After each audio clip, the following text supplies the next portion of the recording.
Picture this. It's 2026, somewhere in the South China Sea. The USS Gerald R, the pride of the U.S. Navy. $13 billion of American steel. It's massive, it's unstoppable, or so we thought. Suddenly, silence. Then, a flash of light brighter than the sun. And just like that, game over. Guys, you need to see this. Seriously. For decades, we thought our aircraft carriers were invincible. We called them floating fortresses. We thought we were untouchable. But China, they didn't get the memo.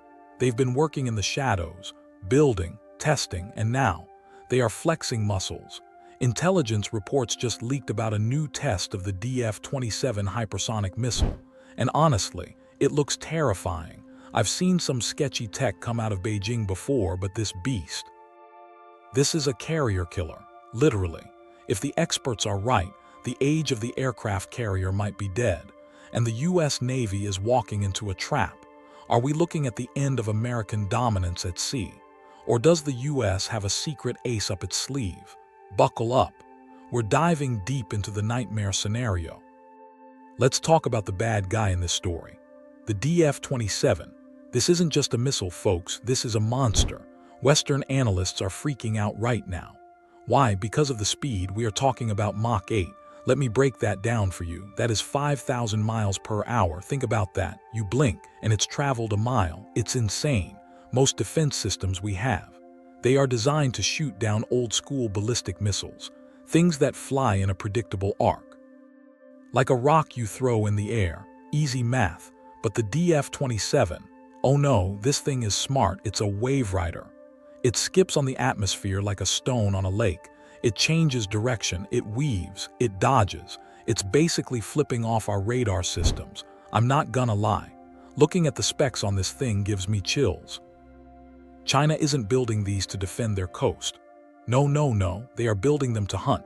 And the prey, you guessed it, U.S. carriers, and the range, 5,000 kilometers. That means they can hit U.S. ships before we even get close enough to launch a single jet. It's like bringing a knife to a gunfight, except the gun is a sniper rifle, and you're blindfolded. The Pentagon calls it an anti-access/area denial weapon. I call it a death sentence for any ship that gets too close to Taiwan. This is sketchy stuff, guys, super sketchy. But hold on, don't count Uncle Sam out just yet. The U.S. Navy isn't stupid. They know what's coming. And the USS Gerald R isn't just a boat, it's a floating city of destruction. This beast is packed with the most advanced tech on the planet. Let's look at the defense. We've got the Aegis Combat System. It's the brain of the fleet. It can track hundreds of targets at once. It's powerful. It's battle-tested. And we've got the SM-6 missiles designed to intercept incoming threats. And let's not forget the muscle. The F-35C Lightning II. I love this plane. It's stealthy, it's fast, and it's got sensors that can see into the future. Basically, while the Chinese radar is looking left, the F-35 is already dropping a payload on the right. It's a ghost. So the plan is simple. Shoot down the arrows, the missiles, and then kill the archer, the launch sites. Sounds good on paper, right? We have lasers coming online. We have electronic warfare jamming that can scramble brains. The U.S. Navy is betting $13 billion that they can create a bubble of invincibility around the carrier. But here is my worry, and it's a big one. Can the Aegis system handle a swarm? What happens if China sends not one DF-27, but 50? All at once? That's the question that keeps admirals awake at night. All right, let's run the simulation. The war room scenario, it's 2026. Tensions boil over near Taiwan. The U.S. Carrier Strike Group 5 moves in to show the flag. Flexing muscles, standard procedure. Step 1, the blindfold. First, space goes dark. Chinese anti-satellite lasers blind the U.S. reconnaissance birds. Comms get fuzzy. The fleet is now fighting in the twilight. Step 2, the swarm. Suddenly, radar lights up like a Christmas tree. Vampire. Dozens of contacts. Incoming, fast, hypersonic speeds. The U.S. destroyers unleash hell.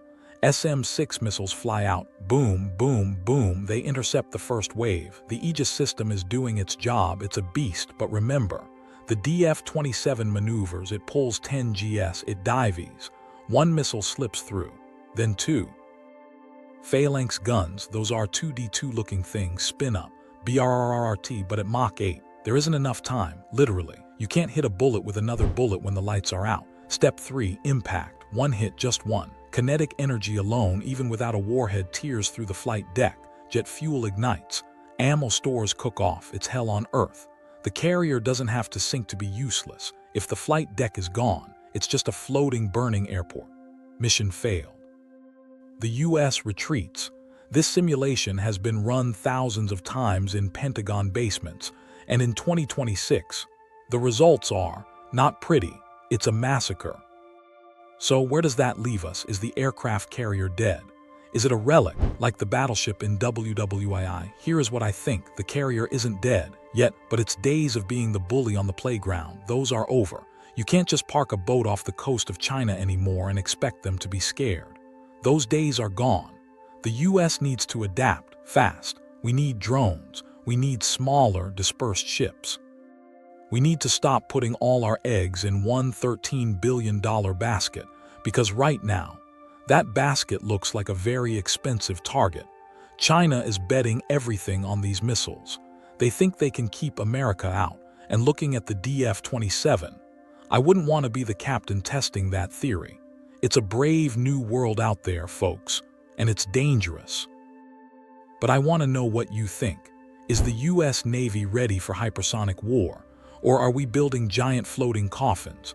Drop a comment below. I read all of them, seriously. And if you want to know about the secret US project that might counter this, smash that subscribe button. I'm Mike, this is Global Military Pulse. Stay sharp.